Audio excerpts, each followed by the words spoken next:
और मुख्यमंत्री शिवराज सिंह चौहान सीधा युवाओं से इंस्टाग्राम के जरिए जुड़ रहे हैं। सीधा 500 करोड़ के निवेश के प्रस्ताव हमारे पास आए हैं और खुशी की बात है, ये केवल प्रस्ताव नहीं है। आज ही एक फैक्ट्री का शिलान्यास में करने वाला हूँ यहाँ से उठने के बाद। तो लगातार उद्योग लग रहे हैं, टीसीएस, इन्फोसिस जैसी कंपनियां, टेक्सटाइल के सेक्टर में, ऑटोमोबाइल सेक्टर में, फूड प्रोसेसिंग के सेक्टर में, टूरिज्म के सेक्टर में लगातार निवेश आ रहा है। उस निवेश से रोजगार भी मिलेंगे और बच्चे चाहे तो खुद उद्योगपति भी बन जाए। स्किल डेवलपमेंट मिशन हमने चलाया हुआ है, स्किल्ड मैन पावर हम तैयार कर रहे हैं। ग्लोबल स्किल पार्क भोपाल में बन रहा है, सिंगापुर के सहयोग से हम बना रहे हैं। तो इसमें हम स्किल्ड मैन पावर तैयार करके अपने देश में, प्रदेश में और दुनिया में भी जॉब्स मिले, उसकी हम कोशिश करेंगे। बिल्कुल, मेरे पास बहुत सारे मैसेजेस आ रहे हैं जिनमें से इंस्टाग्राम पर कुछ अलग अलग नाम से आते हैं। तो इनोसेंट छोरा सिड जो है ये कह रहे हैं कि मामा जी रॉक्स और कैलिफोर्निया से भी एक मैसेज आ रहा है कि आपके मामा जी मुझे बहुत पसंद है और मैं इनके बारे में पढ़ती रहती हूँ। मेरे पास एक मैसेज आया है। अब मेरा नेक्स्ट सवाल है कि ग्लोबल इन्वेस्टर समिट जो है इससे रोजगार कैसे सुनिश्चित हो, कैसे तय होगा? देखिए, मैंने आपको बताया कि जो हमारे पास निवेश के प्रपोजल्स हैं वो 15,42,550 करोड़ रुपए के टोटल हैं। उससे लगभग 29 लाख जॉब्स क्रिएट होंगे, वो हम जमीन पे उतार पाते हैं तो, और हम उनको जमीन पर उतारने के लिए पूरी गंभीरता के साथ प्रयास कर रहे हैं। और चेतन जाधव जो है ये पूछ रहे हैं कि आत्मनिर्भर मध्य प्रदेश जो है वो कैसे योगदान देते हैं, किस तरह से होता है? देखिए, आत्मनिर्भर मध्य प्रदेश, प्रधानमंत्री जी देखिए हमारे आदर्श हैं। प्रधानमंत्री जी ने कहा आत्मनिर्भर भारत, आपदा को अवसर में बदलने के लिए कोविड के दौरान कहा। तो तुरंत मैं उस समय एडमिट था अस्पताल में कोविड के कारण। मेरे दिमाग में तुरंत आया आत्मनिर्भर भारत के लिए आत्मनिर्भर मध्य प्रदेश। और आत्मनिर्भर मध्य प्रदेश के 4 पिलर हैं। नंबर 1 इंफ्रास्ट्रक्चर, अधोसंरचना। मेरे बेटा बेटियों, मध्य प्रदेश में सड़कों का हमने शानदार जाल बिछाया है, लेकिन अब नर्मदा एक्सप्रेस वे हम बनाने वाले हैं, अटल एक्सप्रेस वे चंबल ग्वालियर संभाग में हम बनाने वाले हैं। और इन दोनों की तरफ हम अलग अलग क्रिएट करेंगे। हम इंडस्ट्रियल क्लस्टर, टाउनशिप, अलग अलग तरह की चीजें हम क्रिएट करने का काम करेंगे। तो एक अधोसंरचना का विकास। Number 2 health education. Health education में अगर आप एजुकेशन में देखेंगे, सीएम राइज स्कूल एक नई कल्पना है जिसमें गुणवत्तापूर्ण शिक्षा देने के लिए पर्याप्त सारी व्यवस्थाएं हम कर रहे हैं। प्लेग्राउंड, स्मार्ट क्लास, आपके लैब, लाइब्रेरी, वहां स्मार्ट क्लास में बैठ के आपको दिल्ली, मुंबई, भोपाल से भी कोई पढ़ा सके, उसकी व्यवस्था। तो शिक्षा की व्यवस्था और स्वास्थ्य के लिए बेहतर प्रबंध, ये आत्मनिर्भर मध्य प्रदेश में है। गुड गवर्नेंस, जिसके लिए हमने अनेकों कदम उठाए हैं। और इसके बाद हमारी अर्थव्यवस्था और रोजगार, ये 4 पिलर है जिस पर हम काम कर रहे हैं। और ये चारों पे काम पूरा करने आत्मनिर्भर मध्य प्रदेश का निर्माण करना है। बिल्कुल, बहुत सारे लोग कह रहे हैं कि मेरा नाम ले लो, मेरा नाम ले लो। विकास गोपाल नर्मदापुरम, जहां से मैं भी हूँ, तो वहां से आपको प्रणाम भेज रहे हैं बहुत सारे लोग। प्रणाम प्रणाम, सबको प्रणाम, विकास को भी प्रणाम।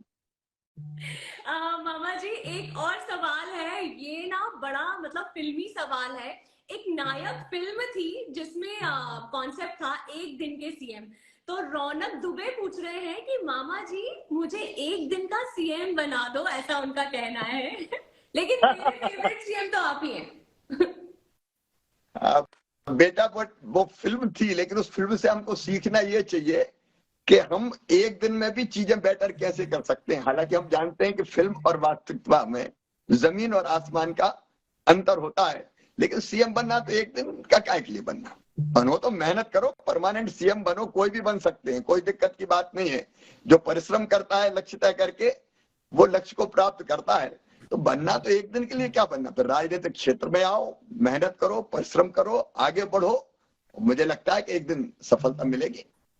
बिल्कुल, और मैंने आपको देखा है, आप मुझे लगता है कि 2-3 घंटे 4 घंटे की नींद ही आप लेते हैं, ठीक से खा भी नहीं, मतलब खाना भी मैंने आपका देखा कि आप डिनर भी ठीक से नहीं कर रहे थे। अभी 1-2 दिन जब मैं आपसे मिली तो मामा जी शैलेश जो है ये पूछना चाहते हैं कि आप दिन भर बिजी रहते हैं, तो फ्री टाइम में क्या करते हैं? मतलब हम तो रील्स देखते हैं इंस्टाग्राम पर, आप क्या करते हैं? तो देखो, आपने कहा कि आपको टाइम नहीं मिलता खाने का, तो फ्री टाइम बचा कहाँ। लेकिन फ्री टाइम मेरे पास होता है तब जब मैं बाय रोड सफर करता हूँ। रात में अगर इंदौर से भोपाल आना है तो मेरे पास 2.5 घंटे होते हैं, और इस समय का उपयोग, अगर एक तो फोन पे बात करनी पड़ती है कई बार, लेकिन सबसे बेहतर उपयोग है गाने सुनना। मैं मानसिक रूप से जब ऐसी स्थिति होती है कि थोड़ा समय मिलता है, तो मैं सोचता हूँ कोई गाना सुन लिया जाए, तो मेरी गाड़ी में फिर मैं गाना सुनता हूँ। ओके, श्रेया जो है, इनका मैसेज आया है कि क्या आप घर पर भी कुर्ता पैजामा ही पहनते हैं? नहीं नहीं, आज भी हमने कुर्ता पजामा नहीं पहना, पैंट शर्ट पहनी मामा ने।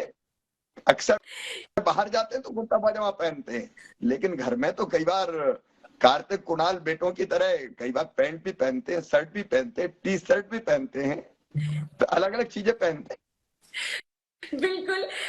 मामा जी, विकास लाल यादव जो है, इनका सवाल है कि अपने बचपन के कुछ किस्से सुनाए। इससे मुझे एक चीज याद आ रही है कि आपके जो दोस्त हैं, एक राजीव जी जो हैं, वो बताते हैं कि आप ना स्कूल में हमेशा जब भी स्पीच कंपटीशन होता था तो आप ही विनर बनते थे, ये उन्होंने मुझे बताया था।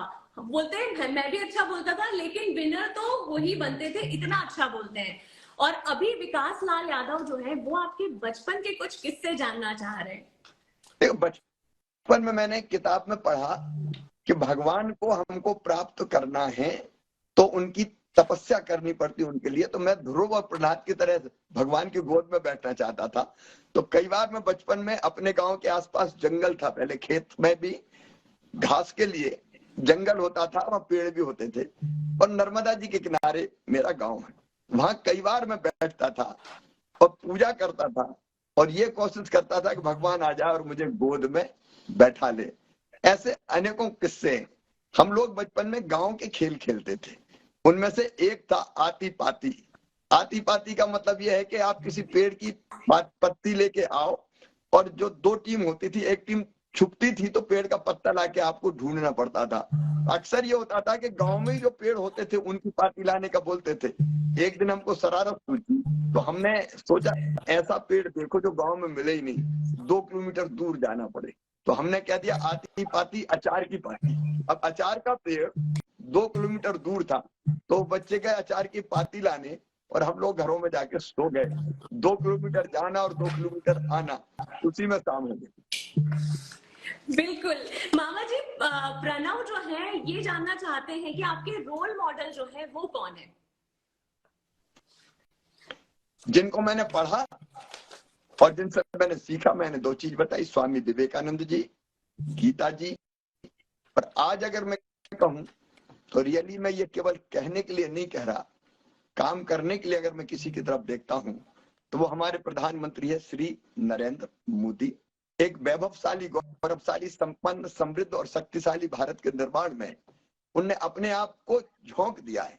एक एक क्षण अगर उनका जाता है तो इसी काम के लिए जाता है। तो मुझे लगता है कि ये भारत का सचमुच में प्रगति और विकास का स्वर्ण काल है। पूरी दुनिया में भारत का जो मान, प्रतिष्ठा और इज्जत बढ़ रही है, हमें गर्व होता है। एक जमाना था जब पिद्दी पिद्दी से देश हमें डराते थे, लेकिन अब भारत आंख झुका के नहीं, आंख मिला के बात करता है। वैक्सीनेशन के मामले में आप देख लें, हमारे वैज्ञानिकों ने अपनी स्वदेशी वैक्सीन विकसित की। टास्क फोर्स मोदी जी ने बनाई, प्रधानमंत्री जी ने, नहीं तो हम तरसते थे दूसरे देश से वैक्सीन आए, और 10-15 साल बाद कोई वैक्सीन हमारे पास आती थी।